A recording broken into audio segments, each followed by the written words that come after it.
All right. Well, why don't we go and get started here? I'm really excited for the session here. So you all saw the bio of our speaker, Casey Luskin, who's got a very interesting background as being both a lawyer as well as a PhD in geology. And as you saw from the bio that I sent out, he's now the associate director of the Center for Science and Culture at the Discovery Institute, and he currently lives in Seattle with his family. And excited to hear what you have to say, Casey. So the floor is yours.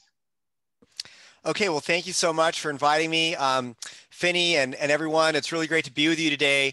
It's amazing how I don't even know where you all are. I assume you're all largely in the Boston area, but it doesn't really matter. We can have this conversation. And so if I can share my screen, I've got a slide deck that I can pull up. There we go. And I'm probably going to have to tell it to, I guess maybe it will show up here. Okay, you guys can see that, I assume. Okay, very good. So I got in touch with Finney back in December, I believe, through a mutual friend and colleague, Dr. Jonathan McClatchy, who is a very close friend of mine. Excuse me, I believe, did he speak for you guys last year? Is that right? He did. Yeah, he did. Okay. Okay, great.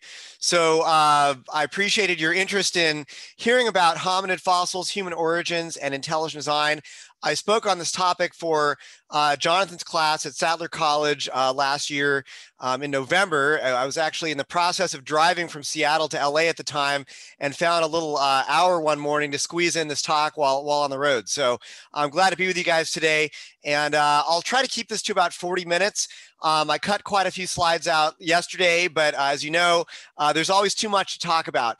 So a lot of times when I give presentations, I like to talk about the positive evidence for intelligent design and articulating all this wonderful positive evidence for design.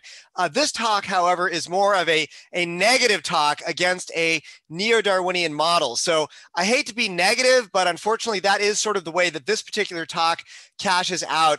So if you guys want to talk about intelligent design and how it can be framed as a positive argument, we can certainly do that. I was told by Jonathan that you guys are a very smart group. I would expect nothing less. So I look forward to any questions related to ID, Darwinism, intelligent design, any of these things at the end. Happy to talk about that. But for this talk, it's going to be largely sort of a critique of a Darwinian model of human origins.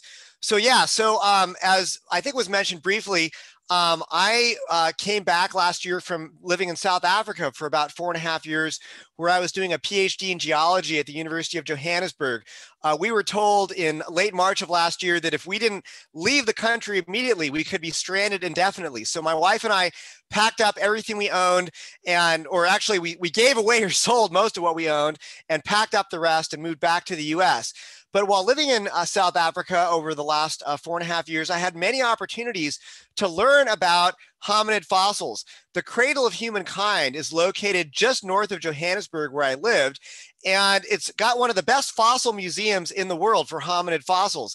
It's called the Maripane Museum. You can sort of see it's modeled after some kind of like a burial mound or something, but it's a spectacular museum. So if any of you ever make it to Johannesburg, I highly recommend, in addition to the Apartheid Museum, which tells the story of the oppression under the apartheid, an incredibly just shocking museum to witness. Go to that museum and then go to the Maripane Hominid Fossil Museum. You get sort of the history side of things and the science side of things there. It's a fantastic museum. And I felt very fortunate to live so close to this museum. I had many opportunities to go there and also visit quite a few of the hominid fossil sites at the cradle of humankind. These are photos from the Sterkfontein site with the workshop of Dr. Robert Broom, who is the South African medical doctor who sort of founded the field of paleoanthropology in South Africa. At this particular site, this is where some famous fossils like Mrs. Pless or Littlefoot were discovered. And I had the opportunity to get a personalized tour of this site from a paleoanthropologist at the University of Witwatersrand a few years ago in conjunction with a conference. So lots of great opportunities to learn there. I also got the opportunity to actually do some sampling at a hominid fossil site at the cradle of humankind. This is called Bolt's Farm. My PhD was not in hominid studies specifically. I was actually more on the geology side of things, looking at the rocks and studying paleomagnetism and using that to understand the plate tectonic history of South Africa. But they do use paleomagnetism to help with the dating of hominid fossils. And I got to accompany some scientists to the cradle of humankind one day, where we took paleomagnetic samples, which I didn't do this work. I helped with the sampling, but I didn't do the actual lab work of looking at those rocks to try to date these hominid fossils at the Bolt's Farm fossil site. So a lot of great opportunities while I was living there. So a couple quick outline of where we're going to go today. We're going to first just briefly overview the evolutionary viewpoint of human origins. And we'll talk about the field of paleoanthropology and how it's fragmented in multiple senses. We'll look at some of the early hominins and also talk about the Australopithecines, which are a genus of hominids that are supposed to be directly ancestral to our genus Homo. We'll look at some intermediate links, which are cited as supposedly bridging the gap from Australopithecines and our genus Homo. We'll talk about the origin of our genus, which has been cited to have been a big bang in the hominid fossil record. We'll talk about human exceptionalism, what that is, and how that shows that humans, I believe, had a unique origin. And finally, we'll look at the genus Homo and how major members of the genus Homo are very similar and how they appear abruptly in the fossil record. And I want to say before I get going into this too much, that if you want more detailed references or citations, there are two books where I've contributed chapters that go into this in a lot more detail. And that's the 2012 book, Science and Human Origins, and then an updated treatment in the 2017 volume, Theistic Evolution, that was published by Crossway. So if you want more information, I'm happy to send you guys actually PDFs of my chapters in either of these books. In fact, for this book, Science and Human Origins, I'll just send you the whole book. It's copyrighted by Discovery, and I can send you guys the full PDF, and you can get a lot more of the detailed references and arguments in those books. Okay, so what is the evolutionary view of human origins? Well, a few years back, I was attending a debate before the Texas State Board of Education, where they were debating how to teach the topic of evolution in the classroom, whether they should teach the strengths and weaknesses of evolution to students in schools, or simply teach the evidence for evolution. And a professor of anthropology at Southern Methodist University named Ronald Wetherington spoke before and testified before the state board. And this is what he said. He said that human evolution has arguably the most complete sequence of fossil succession of any mammal in the world. There are no gaps, no lack of transitional fossils. So when people talk about the lack of transitional fossils or gaps in the fossil record, it absolutely is not true. And it is not true specifically for our own species. So what Dr. Wetherington was saying is that basically when we look at the hominid fossil record, we see this sort of unbroken chain of intermediate links going from ape-like species to human-like species. And really this chain of Darwinian evolution is perfectly complete, and there's no gaps whatsoever. Well, I had read enough of the technical literature to know that when you dig into the technical literature, a very different story is told. And he went on to say that Human Origins provides a nice, clean example of what Darwin thought was a gradualistic evolutionary change. And to me, this was very surprising because I've seen many evolutionary, this is all from the mainstream evolutionary literature, scientists talking about a punctuated equilibrium model of human origins, precisely because we don't see this gradual evolutionary change. And we see abrupt appearance of our genus Homo and sort of what they've, in their own words, what they've called gaps in the fossil record. And so to me, this was surprising. And I felt like maybe there was more to it that ought to be articulated so people could understand what's going on with human origins. So after this, I wrote quite a bit of material digging into the technical literature to see what does it really say about human origins, and sort of is this story that Dr. Wetherington was telling true? Now, I want to make it clear, I'm not saying that Dr. Wetherington was saying things that he didn't believe were true. I'm not accusing him of lying. Of course, I believe that everything he testified that day before the State Board of Education in Texas was stated in good faith. I mean, I'm sure he believes everything that he said. But I do also believe that sometimes when we look at the media and the way this issue is presented to the public, there's sort of this, what I call this dumbed down version of evolution that doesn't really acknowledge a lot of the weaknesses in the model. And when you dig into the technical literature, these weaknesses become clear. And I think people deserve to know about this because it is, after all, in the technical peer-reviewed literature. So what is the standard view of human origins? Well, it starts off with the most recent common ancestor of humans and apes, which supposedly lived somewhere between 5 to 8 million years ago. These are sort of the first organisms that branched off from the line that led to apes and represented in this view some of the earliest organisms that were capable of upright walking or bipedalism. And some of these species would be Sahelanthropus tchadensis or Tchadensis or Ardipithecus ramidus. These early hominids then evolved into the Australopithecines, which lived between about 2 to 4.5 million years ago. They're very well known. We have lots of specimens of Australopithecines and complete fossils, and they're supposed to be sort of like these early chimp-sized organisms that were capable of upright walking that served as direct evolutionary precursors to human beings and to the genus Homo, of which we're a part of. The genus Homo appears in the fossil record maybe between 2 and 3 million years ago. And the major members of the genus Homo would be Homo erectus, Neanderthals, and of course our species, which is Homo sapiens. And it's thought that the Australopithecines were directly transitional or directly ancestral to the genus Homo, and that there are also fossils bridging this gap between the ape-like Australopithecines and us. Examples would be Homo habilis. So this is the standard view of evolutionary origins of human beings in our genus Homo, which is, you can find this in National Geographic documentaries, coffee table books, high school textbooks, college textbooks. It's taught very widely.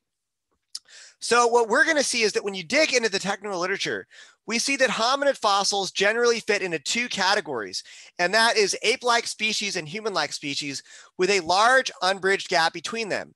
And the fossil record does not document the evolution of humans from ape-like precursors. And I want to make a quick point of terminology. What is a hominin or a hominid? Well, it turns out that these terms are used in inconsistent ways, even in the technical literature. So sometimes in the technical literature, a hominid will mean any member of family Hominidae, which would be humans, all of the living great apes, and all of the organisms tracing back to their most recent common ancestor, which maybe lived somewhere between 10 to 15 million years ago. So any member of family Hominidae is one way that the term hominid is defined.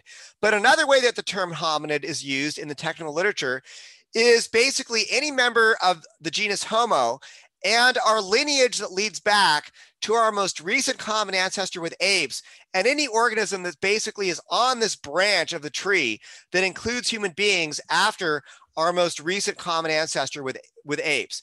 So this would be this term, it can be called a hominin or a hominid.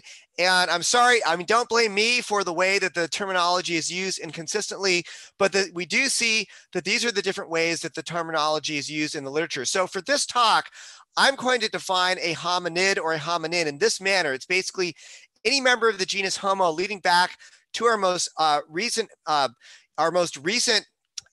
common ancestor with apes, or any other organism that's on this branch that leads to our line. Okay, so let's talk about the field of paleoanthropology and how it is fragmented. The field of paleoanthropology is fragmented in multiple senses. First of all, the fossils themselves are fragmented. Second, the record is fragmented in space and time. And third, I would say the field itself is fragmented. So what do I mean by this? Well, first of all, fossils themselves are typically fragments. Stephen Jay Gould said that most hominid fossils, even though they serve as a basis for endless speculation and elaborate storytelling, are fragments of jaws and scraps of skulls. Of course, we do sometimes find more complete fossils, but what Gould is talking about here is the kind of typical hominid fossil that is discovered. The record is also fragmented. An article in the journal Science a number of years ago compared the hominid fossil record to the book War and Peace. It said the primary scientific evidence is a pitifully small array of bones from which to construct man's evolutionary history. One anthropologist has compared the task to that of reconstructing the plot of War and Peace from 13 randomly selected pages. conflicts tend to last longer because it is so difficult to find conclusive evidence to send a theory packing. And if you read books by paleoanthropologists in their memoirs, they'll often talk about how difficult it is to refute a theory in paleoanthropology because the evidence is so sparse, and that leads to a lot of, you could say, controversy and turmoil within the field. So the fossils themselves are fragmented. Also the field is, or the record is fragmented. Richard Lewontin at Harvard University said that when we consider the remote past, before the origin of the actual species Homo sapiens, we are faced with a fragmentary and disconnected fossil record. Despite the excited and optimistic claims that have been made by some paleontologists, no fossil hominid species can be established as our direct ancestor. So we see that there are gaps in the fossil record, and the record is fragmented in space and time. Finally, the field is fragmented. I love this quote. It's by a PBS Nova producer who was doing a documentary on Neanderthals. And he said, each Neanderthal expert I talked to thought that the last one I talked to was an idiot, if not an actual Neanderthal. So the field itself is also fragmented. Senior editor of Nature, Henry Gee, says that the fossil evidence of human evolutionary history is fragmentary and open to various interpretations. I think that's a very fair comment. And the question I would ask today is, well, what about the interpretation that humans did not evolve from ape-like precursors? Is that interpretation also allowed? So let's look at some of the early hominins and what they say about human evolution. So one of the earliest hominins that's discovered is Auroran tchadensis. He was discovered right around the turn of the millennium, which meant that he was dubbed the Millennium Man. And the New York Times immediately came out with a headline, "The fossils may be earliest human link." Well, what was actually discovered? Turns out that, again, as we often see, only a few bone fragments were discovered. There was no aspects of the skull. Mostly it was bone fragments. They did actually have part of a femur, which is quite remarkable for a hominid fossil. That's actually quite rare and quite a good thing to have that. And Auroran was said to be initially perhaps the earliest upright walking species that sort of stood at the dawn of the lineage that ultimately led to human beings. But what was actually found? Well, in 2007, a Yale University Press book said, all in all, there's currently precious little evidence bearing on how Auroran moved. So what we see here is a first example of this sort of typical media arc that we see when hominid fossils are discovered. That initially, when these fossils are discovered, they are touted by the media as the latest human ancestor and evidence that humans evolved from ape-like precursors. So initially, there's a lot of fanfare in the media, and they're promoted as a new transitional form or a link that led to human beings. Well, give it a few months, give it 6 months or a year. And what we see is that cooler heads will prevail. And we often see a different view coming out in the technical literature. So I like to say to people, don't trust initial media hype when you see these hominid fossils being discovered. Wait for the technical papers to come out.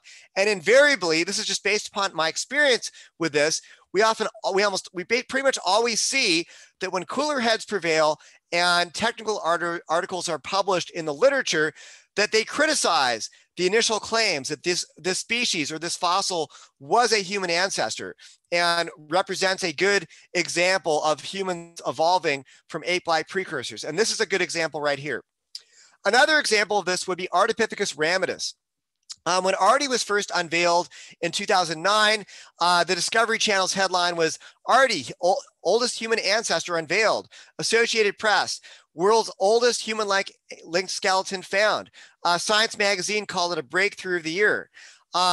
Lead Artie researcher Tim White at UC Berkeley called Artie the Rosetta Stone for understanding bipedalism. And of course, bipedalism means upright walking. So what was actually found? Well, it turns out that Artie's initial condition of the fossil was very poor. And Time magazine noted that some portions of Artie's skeleton were found crushed nearly to smithereens and needed extensive digital reconstruction. This actually included Artie's pelvis, which was initially said to look like an Irish stew, or it was called roadkill, squished, chalky, distorted, crushed to smithereens. So when we look at a bone like the pelvis, which is crucial for understanding how an organism walked and whether it was, say, a bipedal upright walking early human ancestor. And we find out that initially that bone looked like an Irish stew and required digital reconstruction. We have to ask the question, well, how much interpretation or say bias is going into these reconstructions? If a bone initially looked like an Irish stew, that does not inspire confidence in the reconstructions that we see so confidently published in the media and even in some of the technical papers. We have to ask the question, are these being reconstructed properly? So, and it turned out that over time, cooler heads did prevail. The journal Science published an article that said that all of the Ardipithecus ramidus bipedal characters cited also serve the mechanical requisites of quadrupedality. In Nature, an article said that the claim that Ardipithecus ramidus was a facultated terrestrial biped is vitiated because it is based on highly speculative inferences about the presence of lumbar lordosis and on relatively few features of the pelvis and foot. So Sarmiento, who published this article in Science, said that the hype around Ardi was overblown. And in fact, just a couple months ago in this year, an article in the study Science Advances found that Ardi had the hands of a tree climber and a knuckle walker, basically a chimp-like mode of locomotion. And so we're finding that over time, the evidence that Ardi was this upright walking human ancestor has been challenged, and initial claims in the media were not necessarily turning out to be true. A last example of this from these early hominins comes with Sahelanthropus tchadensis. This species was also discovered at the turn of the millennium, and it was initially touted as a human ancestor. But very soon after that, there were actually challenges to this. Journal Nature published an article saying that many features link the specimen with chimpanzees, gorillas, or both to the exclusion of hominids. Sahelanthropus was an ape. But that doesn't mean that the hype necessarily goes away. Bill Nye, the inimitable Bill Nye, published a book a few years back where he said that fossil hunters have found a whole range of human ancestors, including Sahelanthropus tchadensis.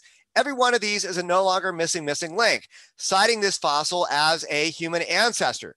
Well, I would say that this debate, there has been debate over whether it was an ancestor, and I think the debate was finally put to rest at the very end of last year, where they finally described the femur of Sahelanthropus, and they found that it was from a quadruped with a chimp-like body plan. And the journal New Scientist quoted a paleoanthropologist saying it's more similar to a chimp than to any other hominin. So you get disagreement among these things in the fossil record, but I think over time we see that a lot of this hype turns out to be wrong. So we're talking now about the early hominins, which we don't have a lot of great specimens, great quality and complete fossils. But the Australopithecines, we do have very complete fossils. So let's talk about those very briefly. What were the Australopithecines? Well, their name literally means southern ape. They lived from about 1.9 to 4.5 million years ago. Their brain in the body was about the size of a chimpanzee. And the most complete and most famous known specimen was Lucy, a member of the species Australopithecus afarensis. So Australopithecines are often said to be a miniature chimp-sized creature that walked upright like a modern human. But many Australopithecine traits are ape-like and are not human-like. For example, its arms, chest, striding gait, shoulders, abdomen, inner ear canals, developmental patterns, toes, teeth, hand bones, and brain size are all very ape-like. Now, you might think that some of these, what do they have to do with the way an organism walked? Well, inner ear canals, if you ever had an inner ear infection, that will greatly affect your balance. And the shape of the inner ear canals are thought to be closely tied to locomotion. And it turns out that Australopithecines had inner ear canals like a modern ape.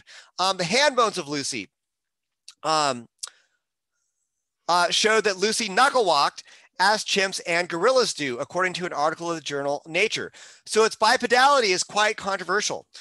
New Scientist said that everything about her skeleton, from fingertips to toes, suggests several traits that would be very suitable for climbing in trees. This would be a very chimp-like mode of locomotion, knuckle walking, but also capable of climbing trees. Kind of like Ardipithecus ramidus, the American Journal of Physical Anthropology published a study finding that Lucy's pelvis was badly crushed with distortion and cracking. And an article in the Journal of Human Evolution said that there was air in the reconstruction of the pelvis, creating a very human-like sacral plane. That article went on to say that prevailing views of Lucy's posture are almost impossible to reconcile. To resolve such differences, more anatomical fossil evidence is needed. The available data are open to widely different interpretations. And Bernard Wood, a leading paleoanthropologist, said that Australopithecines are more often wrongly thought to have had a mosaic of modern human and modern ape features, or worse, are regarded as a group of failed humans. Australopithecines were neither of these. So there is controversy over whether they were upright walking and had many human-like traits. And in my view, that ought to make them very questionable as a candidate for human ancestors. In fact, an article in the Journal of Molecular Biology and Evolution tested sort of this question of whether Australopithecus was ancestral to Homo. And they said, no gradual series of changes in earlier Australopithecine populations clearly leads to the new species, talking about early Homo. And no Australopithecine species is obviously transitional. University College London, College London anthropologist Leslie Aiello said that Australopithecines are like apes and the Homo group is like humans. Something major occurred when Homo evolved, and it wasn't just in the brain. So there's a large morphological difference here between Australopithecus on the right and the earliest members of Homo on the left. Of course, they're depicting Australopithecus walking upright, but that itself is even in question. So what are some candidates for these intermediate links that supposedly document the evolution of Australopithecus into Homo? Well, one of the most classic links that has been cited is Homo habilis. However, there's been a lot of challenges to that in recent years. The journal Nature said that the habilis skull represents an unlikely intermediate between morphology seen in the Australopithecines and Homo erectus. And the Journal of Human Evolution published a study saying it is difficult to accept an evolutionary sequence in which Homo habilis with less human-like locomotor adaptations is intermediate between Australopithecus and fully bipedal Homo erectus. That's sort of one of the earliest members of Homo. Ian Tattersall calls Homo habilis a wastebasket taxon, little more than a convenient recipient for a motley assortment of hominin fossils.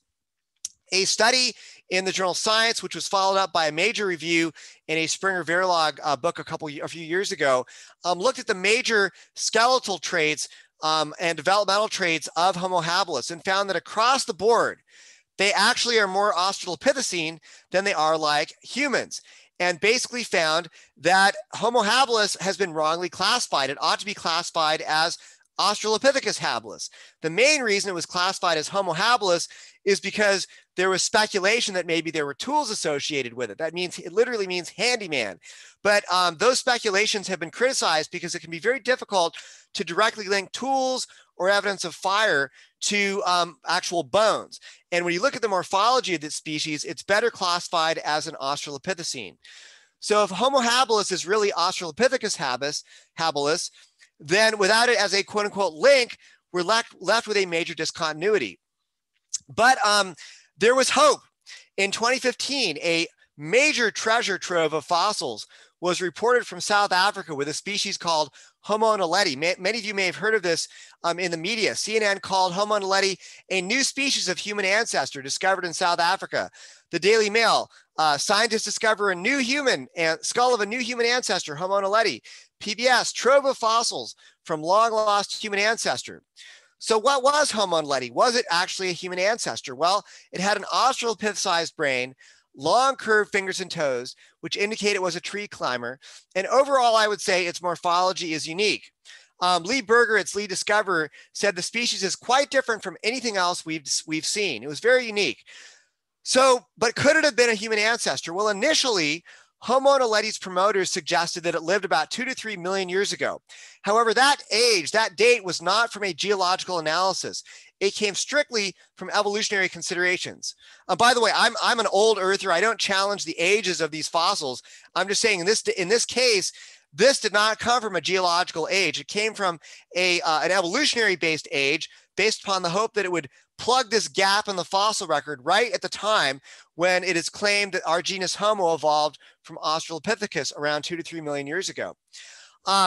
But in 2017, they actually did do a geological dating analysis of this fossil and found that it was 1/10 of that age. It was only about 250,000 to 300,000 years old, far too young to be a human ancestor. I mean, our genus Homo predates Homo naledi by evidence of our genus Homo predates Homo naledi by about 2 million years. So it could not have been a human ancestor.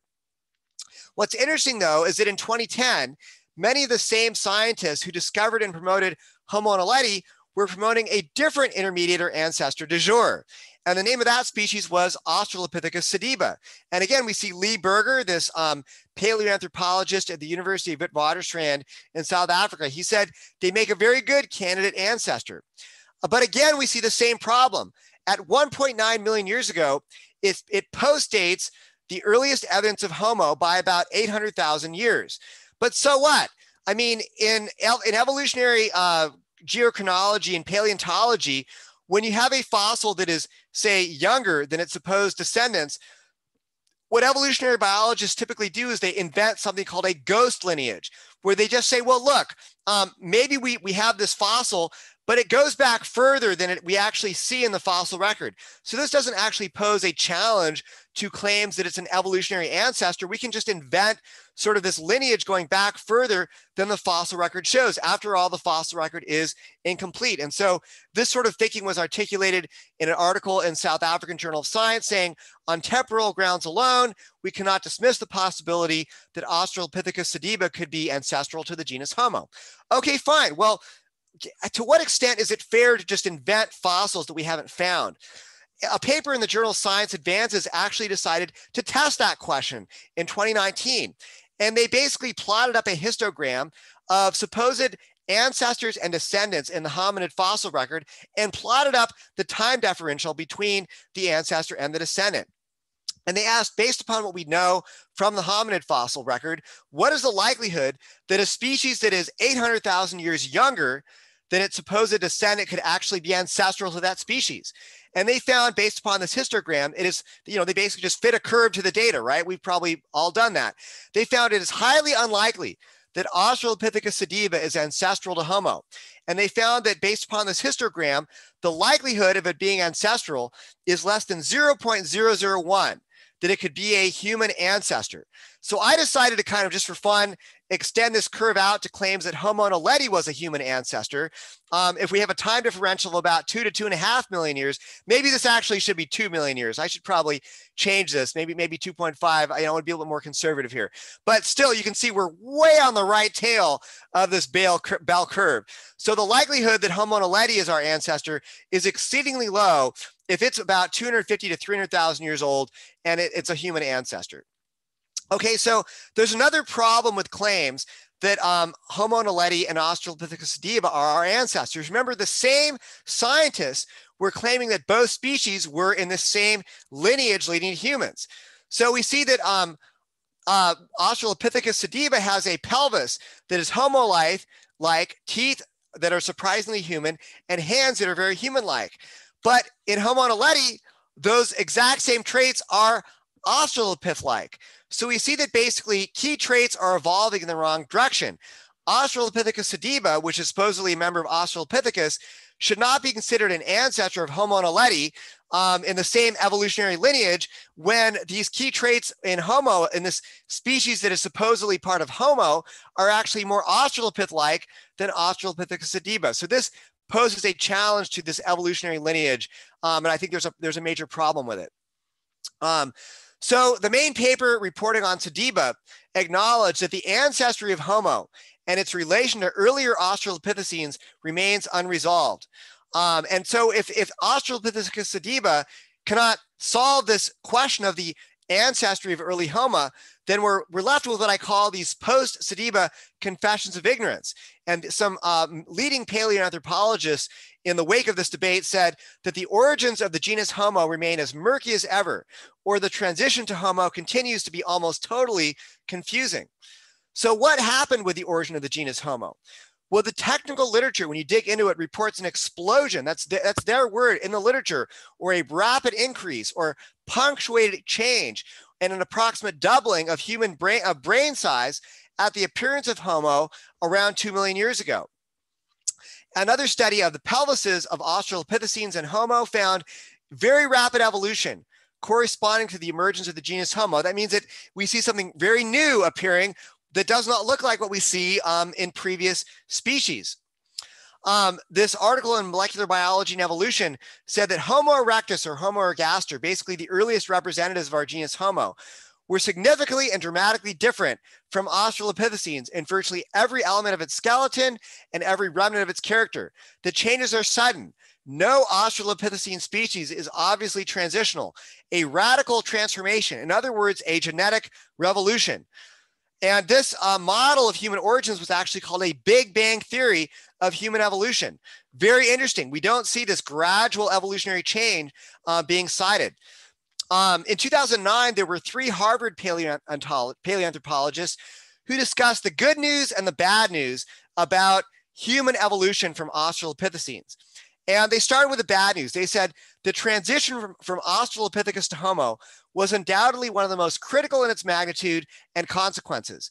As with many key evolutionary events, there is both good news and bad news. First, the bad news is that many details of their transition are obscure because of the paucity of the fossil and archaeological records.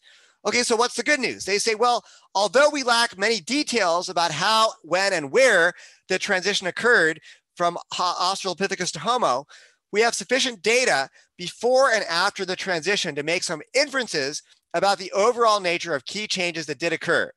So let's just dissect what they just said, okay?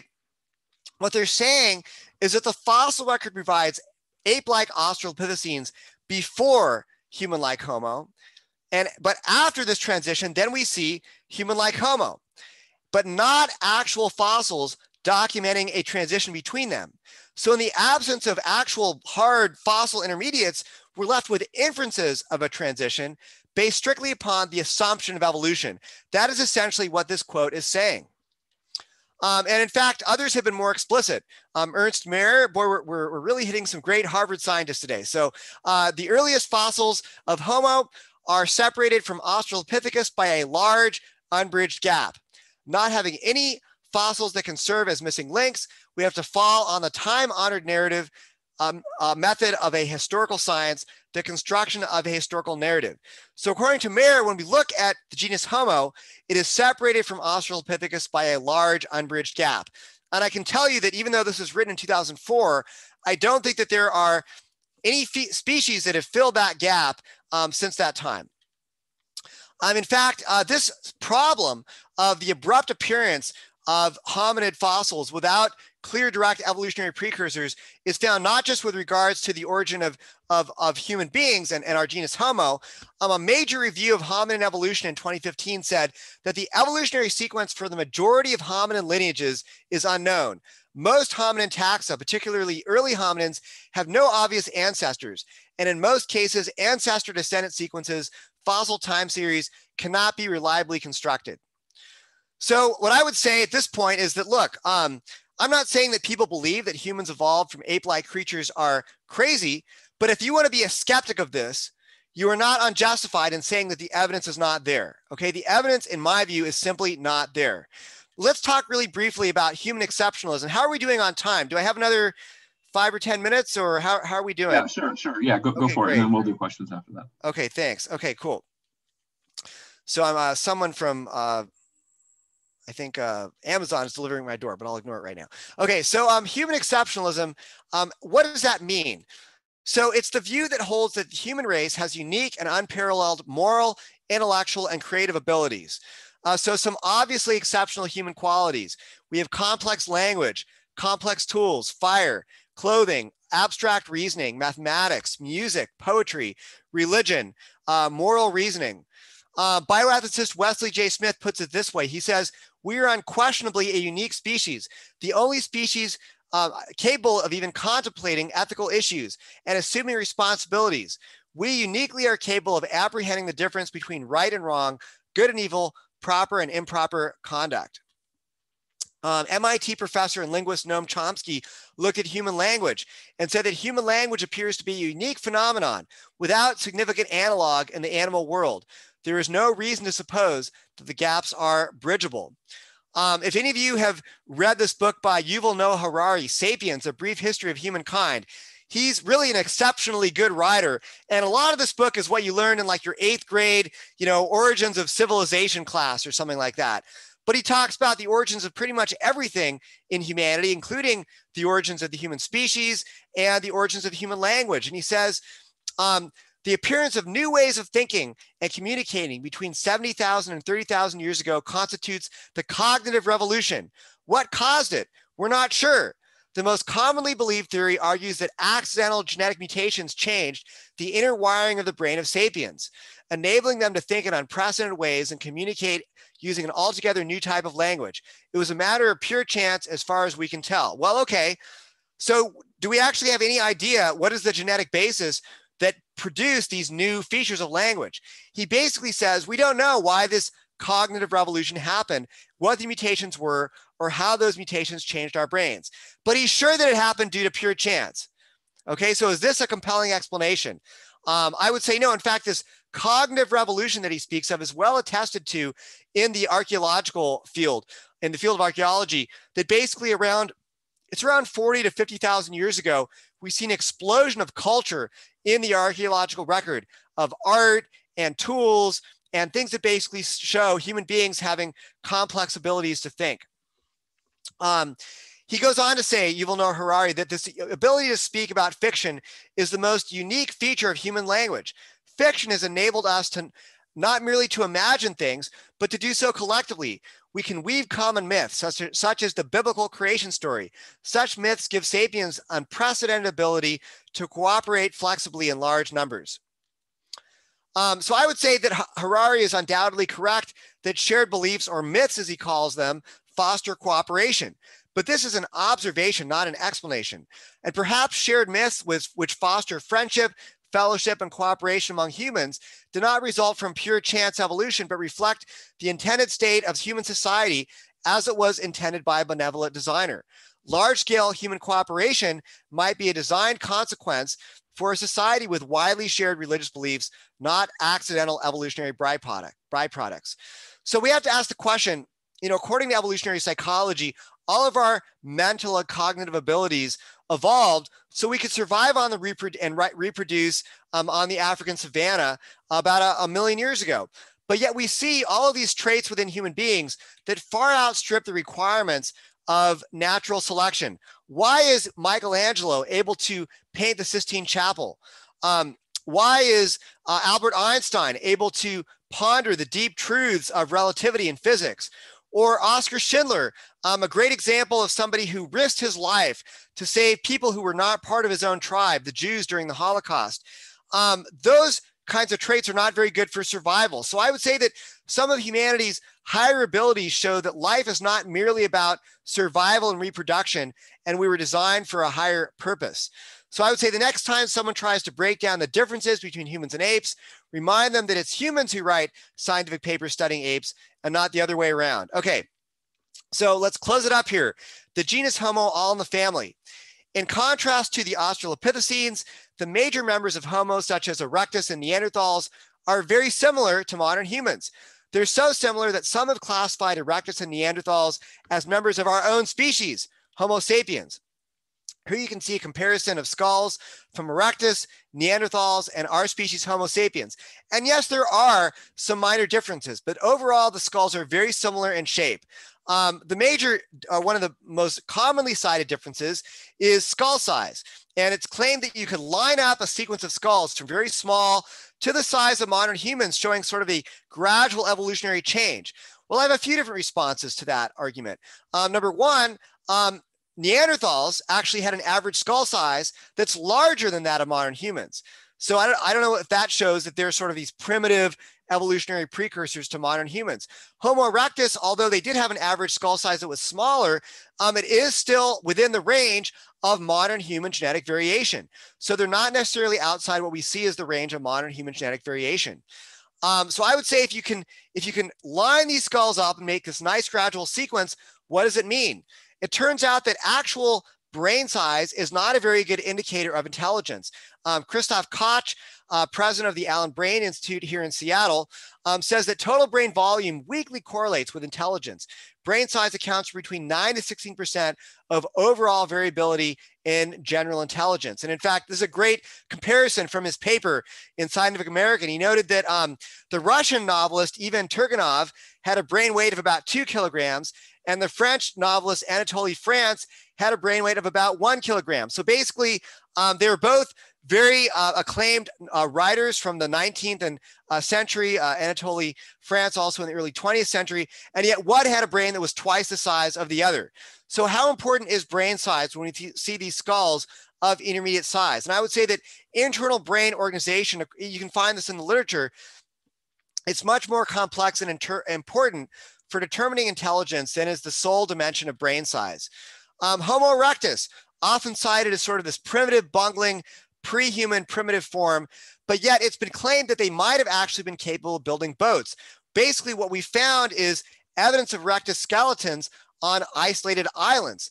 And the claim that's made is that if they were able to arrive at those islands, they had to be capable of building boats. This is the mainstream view. Not even land bridges were capable of getting them there. And so at least one anthropologist has said that, look, if they had the ability to build boats, then this demonstrates a level of cognitive development rivaling even that of modern humans. The erectus accomplishment of paddling together across one of the strongest ocean currents in the world required not only cooperation, but also course corrections, instructions, and commands. Few details or instructions can be given without language. So this may testify to Homo erectus being much more intelligent than we originally thought. As for Neanderthals, they've been shown to be associated with art and culture and burial of the dead. One evolutionary paleoanthropologist said they may have had heavier brows or broader noses or stockier builds, but behaviorally, socially, and reproductively, they were all just people. Another archaeologist said Neanderthals were using technology as advanced as that of contemporary and anatomically modern humans, and were using symbolism in much the same way. So I would say, contrary to popular perceptions and claims by some evolutionists, Neanderthals do not show that humans are descended from primitive and or ape-like species. There are even some fossils that show that modern humans and Neanderthals interbred, and there's evidence that we may have Neanderthal DNA in us. So what really is the difference between us and them? In fact, a few years ago, a team of French and Israeli scientists put together an exhibit showing what Neanderthals supposedly look like. And immediately it was, this became sort of discussed on the internet that this Neanderthal looked like Chuck Norris. And so, the question comes, okay, well, how different were they from us really? And of course, this leads to all kinds of Chuck Norris jokes. If Chuck Norris was a Neanderthal, he'd still be smarter, stronger, and more advanced than you. Or there is no theory of evolution, just a list of animals that Chuck Norris allows to live. Or Chuck Norris once kicked a horse in the chin, and that's how the giraffe evolved. Okay, so anyway, paleoanthropologists have said that the differences between the major members of Homo, like Neanderthals and erectus, could be explained as the result of size variation, climatic stress, genetic drift, and differential expression of common genes. I would call these small scale or microevolutionary changes. So I'm not touching on this part of the talk very well. What we see in the fossil record is the abrupt appearance of the genus Homo. And ID theorists have said that intelligent design provides a sufficient causal explanation for the origin of large amounts of information. The intelligent design of a blueprint often precedes the assembly of parts in accord with a blueprint or preconceived plan. So I would say this abrupt appearance of this new form in the fossil record is better explained by intelligent design. So take home points. Hominid fossils generally fit into two categories: ape-like and human-like species with a large unbridged gap between them. This morphological discontinuity represents a Big Bang theory of human evolution or a genetic revolution. The genus Homo appears abruptly in the fossil record in a manner that challenges standard Darwinian explanations for the origin of our species. And a Big Bang model requires the rapid origin of new genetic information and is best explained by design. So I'd like to think Chuck Norris would approve, because he said, I believe in microevolution. This is from the Chuck Norris fact book. Genetic mutations that provide small variations in different species in the animal kingdom. But I don't believe in those micromutations lead to macroevolution, large genetic jumps to turn one animal into another, such as apes into humans. And all I have to say is pretty good, Chuck, not bad for a Neanderthal. So thank you very much. And sorry, this went a couple minutes over, but I'm happy to stick around as long as you want and answer questions. Let's do this. Thank you, Casey. Let's do this. Let's turn off the recording because I want to be able to have a robust discussion where people don't feel inhibited. There's going to be some people that agree with various things you said and people that disagree with different things you said. And I think it'll be a rich